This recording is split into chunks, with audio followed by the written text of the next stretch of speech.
segredo da Dama Silenciosa.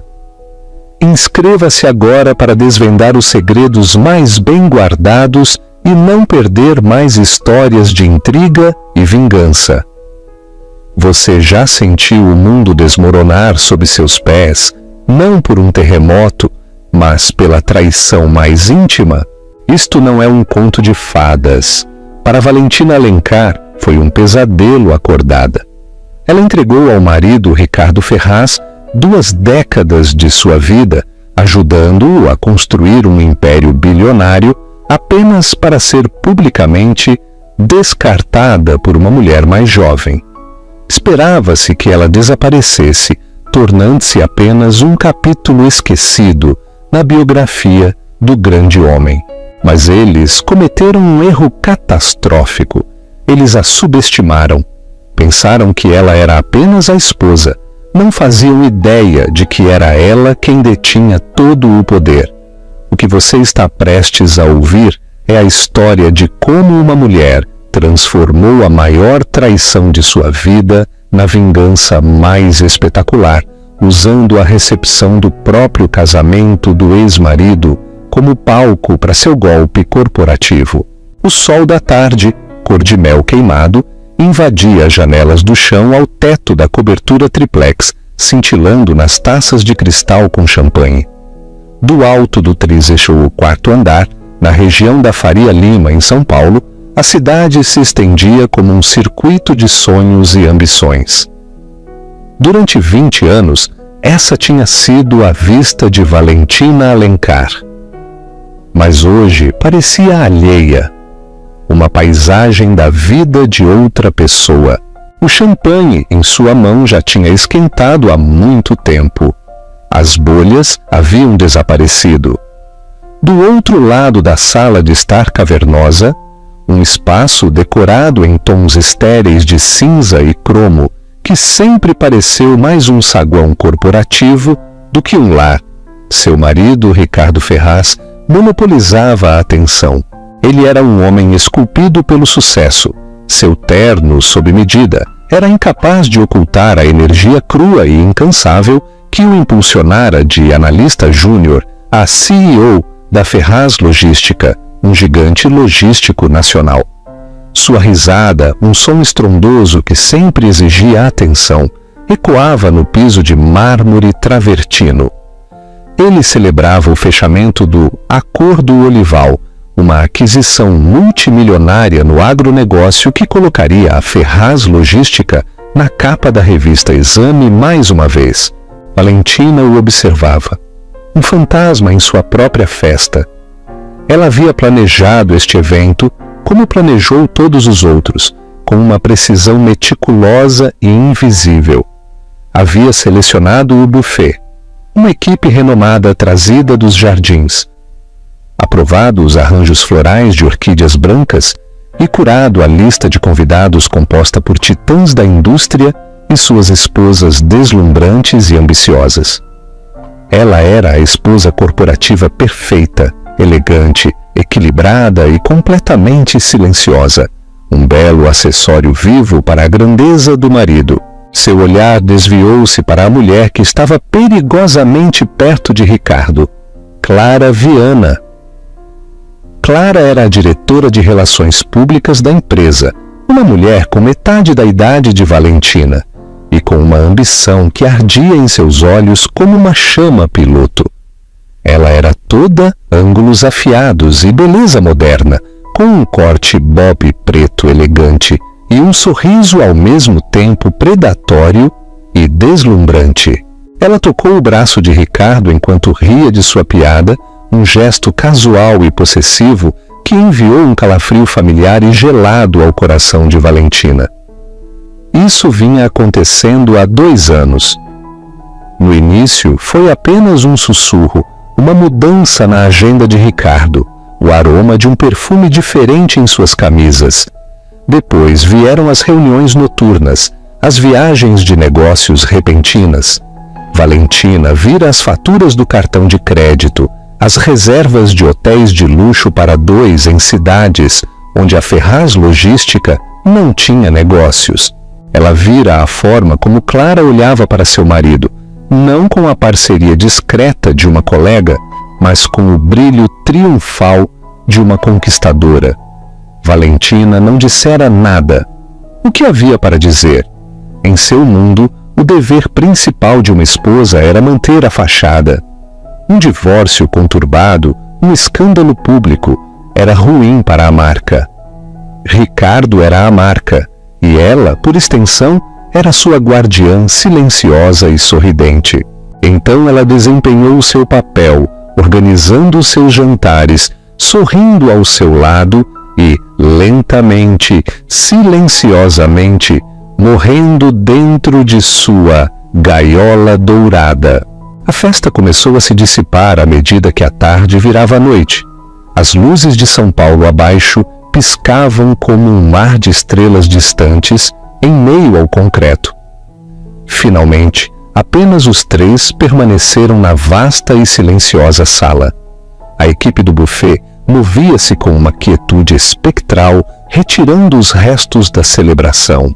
Um triunfo, você não diria? Disse Ricardo, finalmente voltando sua atenção para Valentina.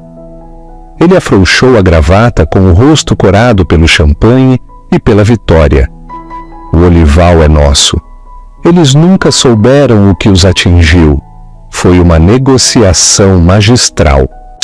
Certamente foi, acrescentou Clara, sua voz um ronronar suave. Ela se aproximou do bar e serviu um uísque para ele.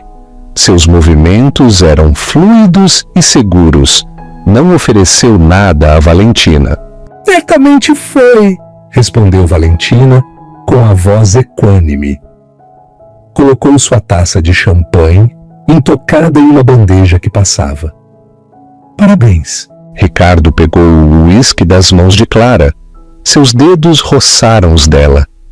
Ele deu um longo gole. Seus olhos encontraram os de Valentina por cima da borda do copo-copo.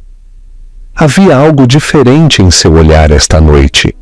Não o habitual desinteresse casual, mas uma frieza decisiva e final. Valentina, precisamos conversar, disse ele. Clara sorriu. Um lampejo de vitória cruzou seu rosto antes de ela convertê-lo numa expressão de falsa simpatia. Ela deu um passo atrás, posicionando-se perto da lareira ecológica. Uma testemunha silenciosa da execução. Acho que é hora de sermos todos honestos, continuou Ricardo, andando de um lado para o outro em frente à janela panorâmica. Este arranjo entre nós não está funcionando há muito tempo. Temos vivido vidas separadas, sob o mesmo teto. É uma farsa. Valentina permaneceu em silêncio, com as mãos entrelaçadas à frente do corpo. Sentia-se estranhamente calma, como um marinheiro quando a tempestade que ele vinha rastreando no horizonte finalmente desaba. Estou apaixonado pela Clara, disse ele, as palavras cruas e brutais. Quero estar com ela. Quero construir uma vida real, uma vida apaixonada. Estou cansado de isto. Ele fez um gesto vago para a sala opulenta, para Valentina, como se ela fosse apenas mais uma peça de mobília cara e sem alma.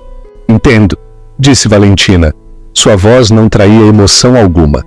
Instruí meus advogados da Mendes Souza para redigirem os papéis do divórcio, continuou Ricardo, ganhando impulso agora que as palavras mais difíceis tinham saído.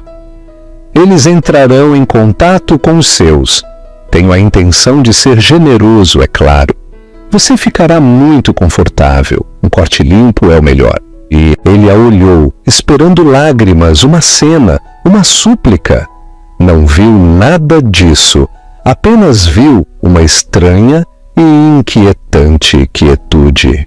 Foi Clara quem quebrou o silêncio, dando um passo à frente e colocando a mão no ombro de Ricardo.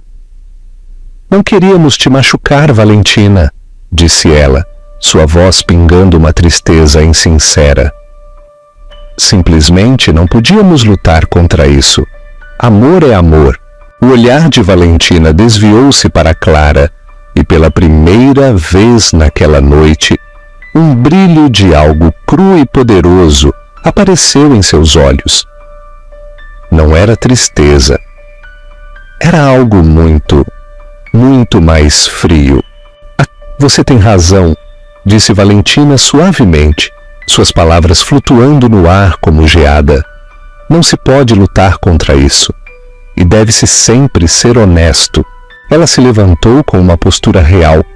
Obrigada pela sua honestidade, Ricardo. Esperarei os papéis dos seus advogados. Ela se virou e saiu da sala, seus passos ressoando suavemente no mármore. Não olhou para trás. Não precisava. A imagem já estava gravada em sua mente. Seu marido e a amante parados juntos no monumento a uma vida que ela ajudara a construir, parecendo para todos os efeitos um rei e uma rainha inspecionando o seu novo reino.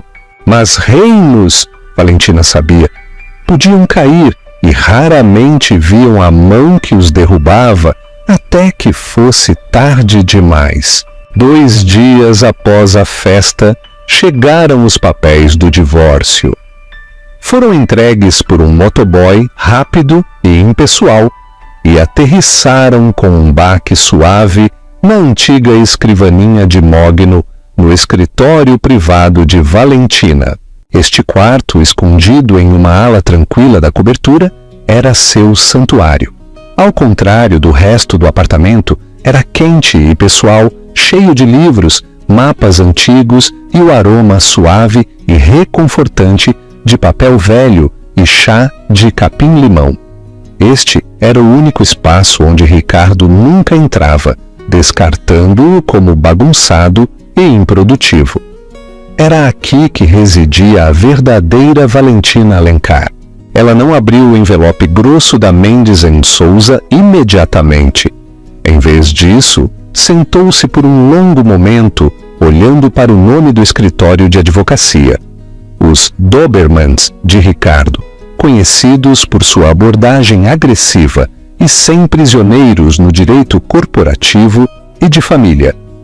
Ele esperava que ela contratasse um escritório comparável, preparando o palco para uma batalha amarga e prolongada pelos bens que, em última análise, terminaria com ela assinando um acordo de confidencialidade lucrativo, mas demolidor. Ele achava que conhecia o jogo. Não tinha ideia de que ela estava jogando um completamente diferente. Finalmente, ela pegou o telefone, mas não ligou para um advogado de divórcios. Discou um número que não estava salvo em seus contatos, um número que havia memorizado anos atrás. Tocou 2 vezes antes de uma voz seca e tranquila responder. Sim, doutor Otávio, disse Valentina, sua voz firme. Chegou a hora. Houve uma pausa do outro lado, depois uma risada suave. Devo admitir que começava a me perguntar se ele seria tolo o suficiente para fazer o movimento dele. O acordo do Olival, suponho. O ego está suficientemente inflado? Otávio Nogueira era o conselheiro mais confiável do avô de Valentina, um homem que havia sido o advogado principal da Capital Valores Eternos por 40 anos. Seu avô, um lendário investidor chamado Dom Arthur Alencar, não lhe deixara apenas uma fortuna. Tinha-lhe deixado uma educação. Enquanto Ricardo aprendia a subir a escada corporativa, Dom Arthur ensinara a Valentina como ser dona do prédio inteiro. Ensinara sobre holdings, offshores, votos por procuração e a sutil arte de alavancar o poder a partir das sombras. É suficientemente. É pouco para descrever, respondeu Valentina, um esboço de sorriso nos lábios. Ele anunciou suas intenções na outra noite. Ele e sua diretora de RP, Clara Viana. Ele quer um corte limpo. Ele terá um corte, disse Otávio com ironia. Mas duvido que o ache limpo. O fundo patrimonial Alencar está completamente maduro. Suas ações com direito a voto na Ferraz Logística agora somam 51,8%. O bloco final foi adquirido discretamente na terça-feira passada, utilizando a holding Inversões do Norte. Ele é, para todos os efeitos, seu funcionário. Valentina fechou os olhos. Uma onda de vingança a invadiu. Durante anos, seguindo as instruções póstumas de seu avô, geridas pelo sempre leal Otávio, ela vinha usando sua herança para comprar sistemática e silenciosamente ações na empresa do próprio marido. Tinha começado como uma rede de segurança, uma estratégia que seu avô insistira quando ela se casou pela primeira vez com o encantador e ambicioso Ricardo. Nunca deixe sua segurança nas mãos de um homem, minha querida, ele lhe dissera. Que ela repouse em uma carteira diversificada e em uma participação de controle. Com os anos, à medida que a ambição de Ricardo se transformava em arrogância e seus afetos se desviavam, a estratégia defensiva transformara-se lentamente em ofensiva. Ela o vira alavancar a empresa ao máximo para empreendimentos arriscados, como o Projeto Olival, tudo enquanto se sentia confortavelmente seguro em sua própria genialidade percebida. Nunca se deu ao trabalho de verificar a estrutura de propriedade da miríade de firmas de investimento menores que possuíam as ações de sua empresa. Estava ocupado demais olhando para as manchetes para ler as letras miúdas. Quero proceder exatamente como discutimos, Otávio, disse Valentina, sua voz agora afiada com propósito. Sem movimentos bruscos, sem anúncios hostis. Deixe que ele pense que tem o controle total. Deixe-o apresentar os papéis. Deixe-o acreditar que sou apenas uma esposa descartada, preparando-se para lutar por sua pensão alimentícia. E o casamento? Perguntou Otávio. Um sorriso frio e genuíno se estendeu pelo rosto de Valentina. Oh, ele terá seu casamento. Imagino que será o evento social da temporada. Quero que ele tenha tudo o que acha que sempre quis. Quero que esteja no auge absoluto de seu triunfo. Quanto mais alta a subida, maior a queda, citou Otávio com aprovação.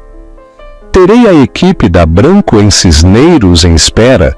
São os melhores em governança corporativa e absolutamente discretos. Representarão seus interesses não como esposa, mas como acionista majoritária. Obrigada, Otávio, por tudo. Teu avô estaria imensamente orgulhoso, Valentina, disse Otávio. Ele sempre disse que você tinha uma mente melhor para isso do que o Ricardo. Só que você tinha mais paciência. Depois da chamada, Valentina finalmente abriu o envelope da Mendes em Souza.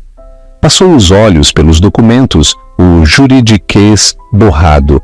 Era uma proposta padrão, embora agressiva. Ele lhe oferecia a cobertura, uma soma global de 100 milhões de reais e uma pensão anual de 2,5 milhões, tudo condicionado ao acordo de confidencialidade. Era uma fortuna para a maioria, mas uma ninharia comparado com o valor real do império. Era um insulto disfarçado de generosidade. Dobrou os papéis cuidadosamente e guardou-os em uma gaveta. Não precisaria deles. Nas semanas seguintes, Valentina interpretou seu papel com perfeição. Mudou-se da cobertura para uma suíte luxuosa no Hotel Fasano, uma mudança que Ricardo viu como a retirada de uma mulher derrotada.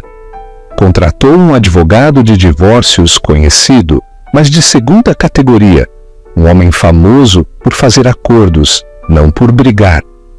Trocaram propostas. Seu advogado, seguindo suas instruções, fez uma contraproposta ligeiramente superior, mas ainda dentro do padrão de um divórcio típico de um bilionário. Ricardo, cegado pelo próprio ego e pelos sussurros triunfantes de Clara, viu tudo como um roteiro previsível. Disse a Clara que Valentina estava sendo sensata, que sabia que não podia ganhar. Estava ocupado demais planejando seu futuro glorioso para notar a tempestade que se formava no horizonte. Ele e Clara marcaram a data do casamento. Um evento luxuoso que aconteceria em 6 meses na histórica Vila del Lago, uma propriedade exclusiva em Campos do Jordão. As convites, cartões grossos, cor de creme com letras douradas, foram enviados para todos que importavam no mundo deles.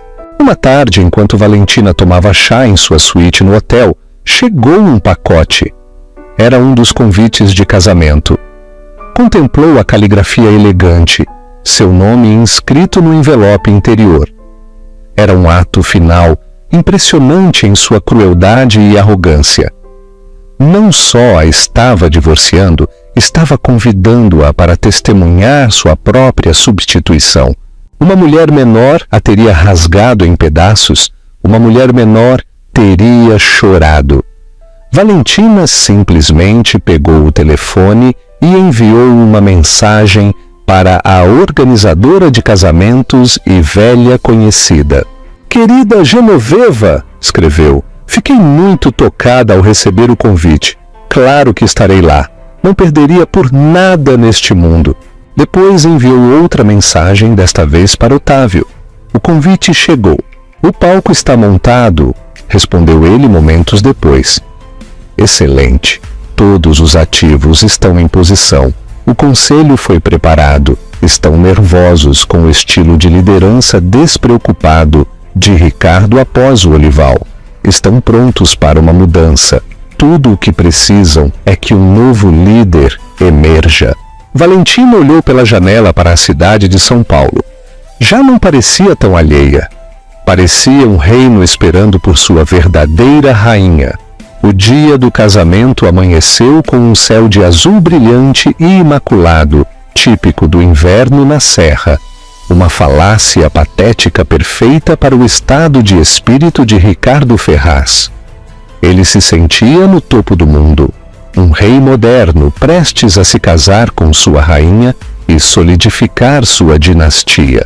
A Vila del Lago em Campos do Jordão era um testemunho de seu poder. Com seus jardins extensos e vista para as araucárias, ele não economizara despesas. Um quarteto de cordas tocava Vivaldi enquanto os convidados chegavam. O ar estava impregnado com o aroma de milhares de rosas brancas importadas, e o champanhe fluía das fontes que flanqueavam a grande entrada. Clara parecia flutuar num vestido Vera Wang feito sob medida, uma criação de seda e renda que se moldava à sua figura esbelta. Seu sorriso era incandescente, seus olhos brilhavam com a luz de uma vitoriosa. Ela havia ganhado, havia suplantado a tranquila e elegante Valentina e agora estava ao lado do homem que controlava uma das corporações mais formidáveis do país. Hoje era sua coroação. A lista de convidados era o quem é quem das finanças, da política e da indústria brasileira. Os membros do conselho da Ferraz Logística se misturavam com gestores de hedge funds e senadores. Davam tapinhas nas costas de Ricardo, parabenizando-o por sua bela noiva e seus recentes triunfos comerciais. Os sussurros sobre seu divórcio eram apenas isso, sussurros tingidos de uma admiração relutante pela audácia do homem. Ele tinha lidado com tudo tão limpamente, tão eficientemente. E então, logo quando a cerimônia estava prestes a começar, uma onda silenciosa de choque percorreu a multidão. Um Bentley preto, discreto e impossivelmente elegante, rodou pelo longo caminho de cascalho. O motorista, um homem que dirigia para a família de Valentina há 30 anos, abriu a porta. Valentina saiu. Ela não estava vestida de preto, a cor tradicional do luto ou do desprezo. Em vez disso, usava um terninho de seda azul safira feito sob medida, ajustado à perfeição. Era um power suit, não um vestido de vítima. Seu cabelo estava preso num coque impecável e um único e magnífico colar de safira, a lendária Estrela de Toledo, uma relíquia da família Alencar, descansava na curva de seu pescoço. Era uma peça que Ricardo sempre cobiçara, um símbolo de riqueza e poder do dinheiro velho que ele nunca conseguiu alcançar. Ela não parecia uma mulher desprezada, parecia uma mulher no comando. Um silêncio se apoderou dos convidados. Queixos caíram literalmente. Ricardo, de pé no altar improvisado no jardim, sentiu um solavanco, como se o dia impecável tivesse trincado de repente. Não tinha acreditado realmente que ela viria. Havia enviado o convite como um último golpe triunfante, uma forma de sublinhar sua vitória. Esperava que ela o recusasse, ou melhor, que o ignorasse, confirmando sua irrelevância. Sua presença ali, com aquela aparência, era um ato de desafio que ele não conseguia compreender. O sorriso perfeito de Clara vacilou. Um lampejo de insegurança, quente e inoportuno, a percorreu. Este era o dia dela. O que ela fazia aqui, parecendo tão régia? Era inquietante. Valentina deslizou entre a multidão, sua expressão serena, oferecendo sorrisos educados e conhecedores aos rostos familiares que a olhavam com uma mistura de pena e assombro. Assentiu para os membros do conselho, homens que haviam se sentado em sua sala de jantar e elogiado suas habilidades como anfitriã. Viu as perguntas em seus olhos, os recálculos repentinos. Tomou assento na terceira fila, a uma distância respeitável, mas inegavelmente presente. Não precisava estar na primeira fila. Sua simples presença era uma declaração que ressoava mais alto que qualquer protesto. Durante toda a cerimônia, sentou-se com um olhar de plácido interesse. Postura perfeita, olhar fixo nos acontecimentos. Observou Ricardo e Clara trocarem votos, seu rosto uma máscara ilegível de fria elegância. Quando Ricardo disse, sim, eu aceito, sua voz, pela primeira vez naquele dia, careceu da habitual confiança estrondosa. Ele olhou para Valentina, mas ela simplesmente sustentou o olhar, seus olhos tão frios e profundos quanto o lago atrás deles. Não havia dor neles, nem raiva, apenas uma calma profunda e inquietante. Era a calma de um mestre de xadrez que vê o tabuleiro 20 movimentos à frente. Na recepção, realizada no magnífico salão de baile da mansão, a tensão era palpável. O quarteto de cordas fora substituído por uma orquestra de jazz completa, mas a música parecia tensa, incapaz de cobrir a energia nervosa na sala. Os convidados não paravam de lançar olhares furtivos para Valentina, que presidia uma pequena mesa com alguns senhores mais velhos de aspecto distinto. Ricardo os reconheceu com um sobressalto. Lord Montel, um importante investidor institucional de Londres, e Francisco Soler, o notoriamente recluso chefe de uma firma de private equity suíça. O que faziam com ela? Clara, agora senhora Ferraz, tentou ignorar, agarrando-se ao braço de Ricardo, sua risada um pouco alta demais, seu sorriso um pouco brilhante demais. Você acredita no descaramento? Sibilou ela sob a música. Tentando me ofuscar no meu próprio casamento? É patético. Ricardo não estava tão seguro. Patético não era a palavra que usaria para descrever a mulher de terno safira. Pela primeira vez, um verme de dúvida se retorceu em suas entranhas. Ele havia lidado com seu divórcio de Valentina com o que pensou ser uma eficiência implacável, mas fizera isso através de advogados e intermediários. Realmente não havia falado com ela desde aquela noite na cobertura. Havia assumido que o silêncio dela era fraqueza. Agora, vendo-a dominar a atenção de homens como Montel e Soler, perguntou-se se tinha sido algo completamente diferente. Começaram os brindes tradicionais. O padrinho, Um amigo de faculdade de Ricardo fez um discurso incoerente e meio bêbado. A madrinha, irmã de Clara, desfez-se em elogios sobre encontrar uma alma gêmea. Depois, o próprio Ricardo pegou o microfone.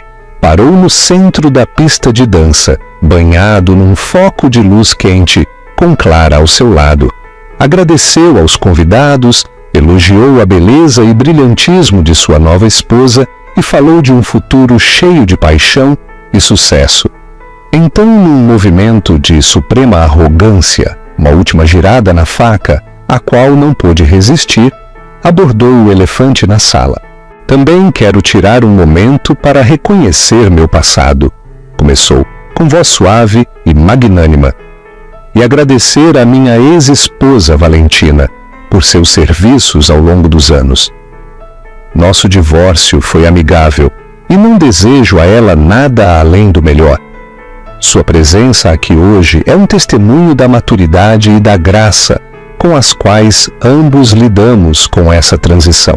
Ele levantou a taça. Aos novos começos. Um murmúrio de aplausos educados e desconfortáveis seguiu-se. Ele a estava pintando como a ex-esposa dócil e resignada que graciosamente passava a tocha.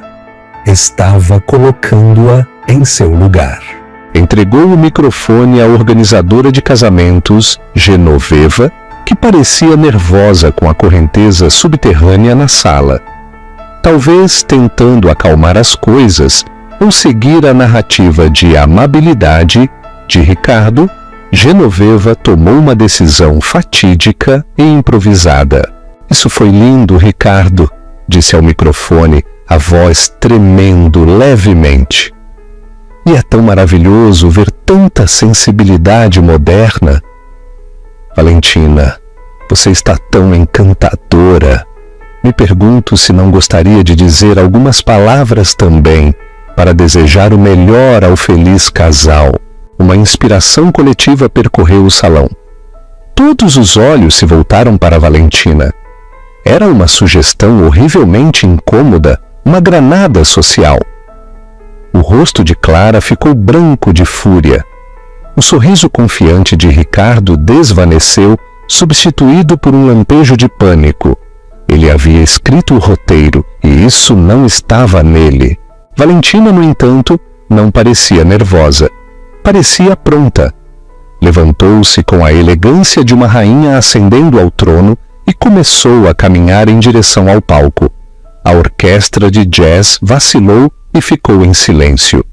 O único som na vasta e opulenta sala era o clique suave e deliberado dos saltos de Valentina no piso de madeira nobre. O caminho da sua mesa até o centro parecia infinitamente longo e carregado de eletricidade estática. Cada olhar estava nela. O ar, que momentos antes estava cheio de música e conversa, agora estava tão quieto e pesado que parecia o instante antes de um raio cair. O mundo parecia ter encolhido para esta única sala, para esta única mulher de terno safira, caminhando com calma em direção ao microfone que acabara de ser usado para descartá-la. O coração de Ricardo batia com força contra as costelas. Isso era um desastre, um pesadelo de relações públicas. Lançou um olhar venenoso a Genoveva, cujo rosto agora era uma máscara de puro horror pelo que havia desencadeado. Clara ficou imóvel, a mão apertando o braço de Ricardo como uma garra, os nós dos dedos brancos. Seu casamento de conto de fadas estava virando um espetáculo público e ela já não era a estrela. Valentina chegou ao microfone. Não o arrancou, mas o pegou suavemente da mão trêmula de Genoveva, dando à mulher aterrorizada um pequeno e quase imperceptível aceno de agradecimento. Ajustou o suporte à sua altura, seus movimentos sem pressa. Inspecionou a sala, seu olhar percorrendo o mar de rostos aturdidos, membros do conselho, investidores, damas da alta sociedade, repórteres de revistas de negócios, convidados para narrar a união gloriosa. Seus olhos finalmente pousaram em Ricardo e Clara, parados ali sob o foco de luz, como duas estátuas num diorama de sua própria criação. Ela sorriu. Era um sorriso caloroso e desarmante que pareceu tranquilizar a sala instantaneamente. "Obrigada, Genoveva", começou, sua voz tranquila e clara, amplificada por todo o salão silencioso. "E obrigada, Ricardo, pelas suas palavras gentis, por falar de um corte limpo e novos começos." Estas são frases poderosas. Um suspiro coletivo de alívio pareceu percorrer a sala. Ela ia ser gentil, ia tomar o caminho nobre, desejar-lhes o melhor, e esse momento insuportável terminaria. Ricardo sentiu um lampejo de esperança. Talvez a tivesse julgado mal. Talvez ela simplesmente interpretasse o papel que ele lhe designara. "Sempre acreditei na importância dos novos começos", continuou Valentina, em tom coloquial, quase íntimo. "São oportunidades para o crescimento, para a reavaliação, para varrer o velho e ineficiente, para dar lugar ao audaz e ao novo. É uma filosofia que se aplica tanto à vida quanto aos negócios." Ela fez uma pausa, deixando as palavras flutuarem no ar. Voltou ligeiramente o olhar para a mesa onde Lord Montel e Francisco Soler a observavam com suma atenção. "Ricardo e eu compartilhamos 20 anos juntos, e nesse tempo não planejei apenas festas e selecionei arranjos florais. Eu observei, eu aprendi sobre a empresa que ele estava construindo, Ferraz Logística, um nome excelente, uma empresa forte, uma empresa construída sobre movimentos ousados e, nos últimos anos, riscos cada vez mais audaciosos." O sangue de Ricardo gelou. Este não era o discurso de uma ex-esposa gentil. Isso era algo completamente diferente. "A aquisição do projeto Olival, por exemplo", disse Valentina, sua voz adquirindo um novo e mais agudo fio de corte. "Um triunfo", Ricardo chamou. E foi um triunfo de ambição, mas também foi um triunfo que deixou a empresa perigosamente alavancada, um fato que tem preocupado muitos de nossos investidores. Um murmúrio nervoso percorreu a multidão. Vários membros do conselho se mexeram desconfortáveis em suas cadeiras.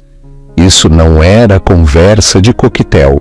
Isso era informação privilegiada, insider information, ventilada em público com precisão cirúrgica. Clara puxou o braço de Ricardo. "Faça-a parar", sibilou, sua voz um sussurro de pânico. Mas Ricardo estava paralisado, preso nos faróis do monólogo tranquilo e devastador de Valentina. "Ricardo falou do meu serviço a ele", continuou Valentina, voltando o olhar para ele. "E de fato o servi. Mas o que ele parece ter esquecido é a quem servi realmente. Meu dever principal nunca foi apenas para com meu marido. Foi para com o legado da minha família, um legado de investimento prudente e estratégico, um legado de proteção patrimonial." Deixou passar um instante de silêncio, segurando toda a sala na palma da mão. "Quando me casei com Ricardo, meu avô, Dom Arthur Alencar, cujo nome alguns de vocês talvez se lembrem dos dias fundacionais da Capital Valores Eternos, me deu um conselho. Disse-me que nunca deixasse meu futuro unicamente nas mãos de outro.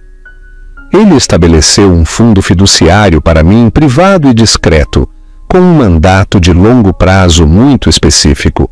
Seus olhos cravaram-se nos de Ricardo. A máscara de amabilidade caíra, substituída por um olhar de horror nascente e dilacerante. Ele estava finalmente começando a entender. O sangue esvaiu-se de seu rosto. "Durante 20 anos", anunciou Valentina, sua voz tão clara e dura quanto um diamante. "O fundo sob a gestão especializada do Dr. Otávio Nogueira, tem adquirido silenciosa, paciente e estrategicamente ações na Ferraz Logística. Comprou ações através de vários fundos e holdings, Inversões do Norte, gestão de ativos Argent e até um pequeno percentual através da firma de Lord Montel, aqui presente. Ela assentiu graciosamente para o Lorde britânico, que lhe devolveu o aceno. Ricardo estava tão concentrado no horizonte, disse ela, com a voz tingida de uma piedade fria, que nunca se deu ao trabalho de olhar o registro de acionistas. Nunca perguntou quem estava por trás das firmas de nomes anônimos que estavam tão ansiosas por investir em sua visão. Ela respirou fundo, preparando-se para o golpe final. Então, embora lhes deseje um novo começo, Clara, disse voltando-se para a mulher mais jovem, cujo rosto era agora uma fachada desmoronada de incredulidade. Temo que o novo começo de Ricardo seja bastante diferente do que ele imaginou. A voz de Valentina baixou, tornando-se nítida e corporativa, a voz de uma CEO pronunciando um veredicto. Na terça-feira passada, foi adquirido o último bloco de ações, o que significa que o Fundo Valentina Alencar é agora o acionista majoritário da Ferraz Logística, com uma participação de controle de 51,8%. Um suspiro coletivo, como o som de 100 pulmões sendo esvaziados de uma vez, ressoou no salão. Foi um estrondo sônico de choque. Portanto, concluiu Valentina, com autoridade indiscutível, estou fazendo uso do meu direito como acionista majoritária para convocar uma reunião de emergência do Conselho Administrativo para esta segunda-feira, às 9 da manhã. O ponto principal da pauta será uma revisão completa da liderança executiva atual e uma votação sobre a nomeação de um novo diretor executivo. Ela sorriu um último sorriso brilhante e arrepiante. Parabéns ao feliz casal. Por favor, aproveitem o salmão. E com isso, colocou o microfone de volta no suporte. Virou-se e afastou-se do epicentro da explosão que acabara de detonar. A farsa tinha acabado. A revelação estava completa. Durante um longo momento suspenso, o salão ficou preso num estado de paralisia coletiva. O único som era o zumbido fraco do ar-condicionado. As palavras de Valentina flutuavam no ar, brilhantes e venenosas como cacos de vidro. Acionista majoritária. Reunião de emergência. Novo CEO. As frases detonavam uma por uma na mente dos convidados aturdidos. Então, estourou o caos. Não um caos de gritaria, mas uma implosão frenética da alta sociedade. O baixo murmúrio de choque explodiu numa cacofonia de conversas urgentes em voz baixa. Telefones celulares, antes guardados em bolsas de grife e bolsos de terno, estavam de repente em cada mão. Investidores enviavam mensagens freneticamente a seus corretores. Membros do conselho, pálidos, aglomeravam-se, com expressões misturando fúria e medo. Repórteres na sala digitavam furiosamente, seus instintos jornalísticos anulando qualquer decoro social. Sabiam que testemunhavam o furo corporativo da década. No centro do furacão, Ricardo e Clara permaneciam como pedras. O foco de luz que os banhara de glória agora parecia uma dura lâmpada de interrogatório. O sonho de Clara, sua ascensão triunfal, dissolvera-se numa crucificação pública no espaço de 5 minutos. Seu vestido Vera Wang de repente parecia uma fantasia numa tragédia. Faça alguma coisa! Gritou ela para Ricardo, sua voz rouca atravessando o barulho. Este é meu casamento! Você a deixou arruinar meu casamento! Mas Ricardo não conseguia se mover. Sua mente era um turbilhão de negação e compreensão aterrorizante. Valentina. A tranquila, recatada e previsível Valentina. a mulher que ele descartara como uma relíquia. Ele pensara estar se divorciando de uma esposa, não de um titã. 51,8%. O número pulsava em seu cérebro como uma enxaqueca. Como ela podia ser a dona? Seus olhos varreram a sala buscando um aliado, mas só viu olhares evitados e o brilho predatório nos olhos de rivais. Viu Lord Montel fazer uma reverência respeitosa a Valentina quando ela passou. Viu Francisco Soler levantar-se para apertar a mão dela. Eles eram aliados dela.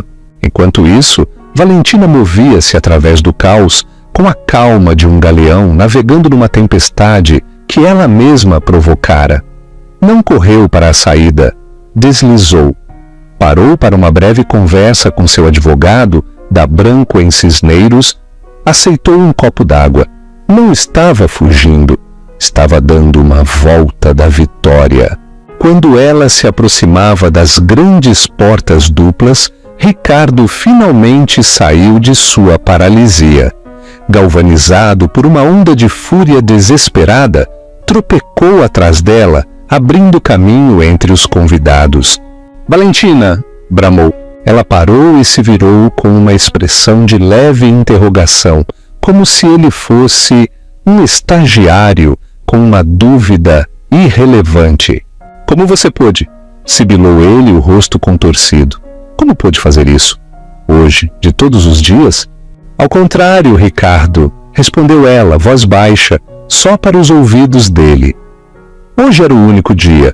Você queria um espetáculo público do seu triunfo. Queria que todos que importam estivessem nesta sala para testemunhar seu novo começo. Simplesmente dei a eles uma versão mais precisa da história. Esta é minha empresa, minha vida?" gaguejou ele. "Não, Ricardo", corrigiu ela suavemente, mas com uma espinha dorsal de aço. "Era sua empresa. Você era o administrador. E na minha opinião, e mais importante, na opinião do acionista majoritário, sua administração tornou-se imprudente. Você alavancou o futuro da minha empresa para o seu próprio ego. O uso de minha empresa foi como um soco físico. Vou te combater", rosnou ele. "Vou te ver nos tribunais pelo resto da vida." Valentina permitiu-se um pequeno sorriso de pena. "Você não pode lutar contra a matemática, Ricardo. Seus advogados da Mendes em Souza são ótimos em divórcios, mas suspeito que estão prestes a ser superados. Minha equipe da Branco em Cisneiros é especialista em governança corporativa. O estatuto é claro, a votação de segunda-feira é uma formalidade. Você pode comparecer à reunião como CEO, saindo, ou pode apresentar sua renúncia antes. A escolha é sua. De qualquer maneira, esvazie sua sala antes do meio-dia." Clara os alcançou com o rosto banhado em lágrimas e o rímel borrado. "Bruxa!" gritou para Valentina. Bruxa calculista e amargada. O olhar de Valentina pousou em Clara, e qualquer vestígio de calor desapareceu, deixando um frio ártico. "Você queria ser a rainha deste reino, querida", disse Valentina. "Deveria ter investigado quem era o verdadeiro dono do trono. Você se casou com um homem, mas cobiçava um imperador. Suponho que ficará com o homem, mas tenho certeza de que o império era o que você realmente buscava." Com esse último corte devastador, Valentina deu as costas aos destroços das vidas deles. Seu motorista a esperava, a porta do Bentley aberta. Ela deslizou para dentro sem olhar para trás. Enquanto o carro se afastava, pôde vê-los pela janela fumê. Ricardo Ferraz, o titã da indústria, parado aturdido na entrada de seu próprio casamento arruinado. Sua noiva chorosa agarrada ao braço de um homem que, numa tarde, perdera tudo o que realmente lhe importava. O golpe de Estado estava completo. O reinado de Ricardo Ferraz terminara. O reinado de Valentina Alencar acabara de começar. O casamento na Vila del Lago não apenas terminou, implodiu. Seria lembrado para sempre nos anais da alta sociedade brasileira como o golpe Alencar. Antes que o Bentley de Valentina chegasse ao final da estrada de Cascalho, a primeira notificação de notícia pipocou nos celulares da elite financeira. Bloomberg. Valentina. Alencar anuncia participação de controle de 51,8% na Ferraz Logística durante o casamento do marido e CEO. Reunião de emergência convocada. A história espalhou-se como pólvora. Valor Econômico, O Globo, Reuters. Todos despacharam seus melhores jornalistas. A narrativa era irresistível. A esposa desprezada, a vingança pública, a aquisição corporativa. Era um drama shakespeariano no mundo da logística. No domingo de manhã, era a capa de tudo. Fotos de Valentina serena em seu terno safira contrastavam com imagens de um Ricardo demacrado e uma Clara chorosa. O mercado reagiu. Os futuros da Ferraz Logística, FR3, estavam em queda livre no pré-market. Analistas previam uma carnificina na abertura da B3 na segunda-feira. Ricardo e Clara passaram a noite de núpcias não numa suíte de lua de mel, mas na sala de conferências da Mendes em Souza, cercados de advogados frenéticos. Os Dobermans estavam em choque.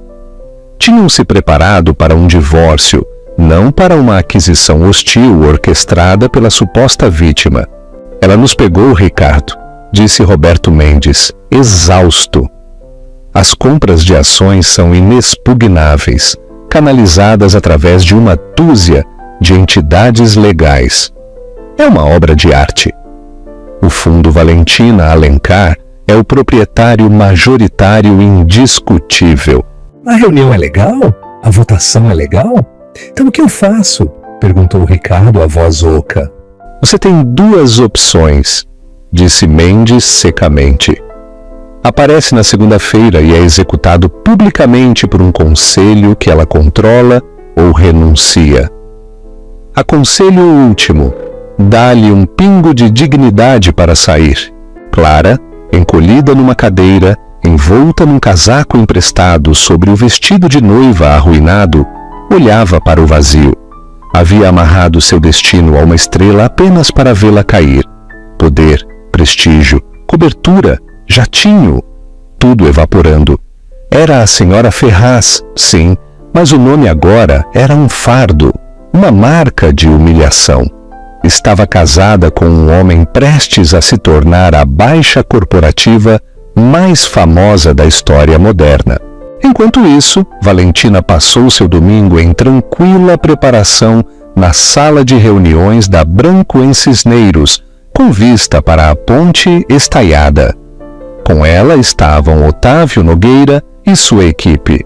As ações vão despencar na abertura, disse um jovem analista. O mercado odeia incerteza. Então daremos certeza, afirmou Valentina, autoritária. Otávio quer um comunicado às 9h01 da segunda-feira. Anunciará a minha nomeação como CEO interina e uma suspensão temporária da negociação das ações na B3 para evitar vendas de pânico. A CVM concederá. Também anunciaremos uma auditoria completa na aquisição do Olival. Não somos o caos. Somos a cura para o caos. O plano era meticuloso. Enquanto Ricardo se afogava, Valentina governava. Na noite de domingo, Ricardo Ferraz, um homem que nunca desistira na vida, fez exatamente isso. Às 20h, uma carta de renúncia chegou ao escritório de Valentina. Ela leu sem emoção. Não era uma vitória, era um resultado previsto. Descansem todos, disse a equipe. Amanhã começa o trabalho de verdade. No caminho para o hotel, olhando as luzes de São Paulo, não sentiu alegria vingativa, mas uma profunda sensação de retidão. Não destruíra a vida de Ricardo por despeito, recuperara a sua, protegera o legado da família, corrigira o erro de 20 anos atrás, deixar um homem acreditar que ele era a fonte do poder dela, quando o poder sempre fora dela. A manhã de segunda-feira amanheceu cinzenta e chuvosa em São Paulo. O saguão da Torre Ferraz era um circo midiático. Precisamente às 8h45, o Bentley preto parou na entrada privativa. Valentina Alencar saiu, vestindo um terno cinza chumbo, cabelo impecável, sem joias, exceto um relógio clássico.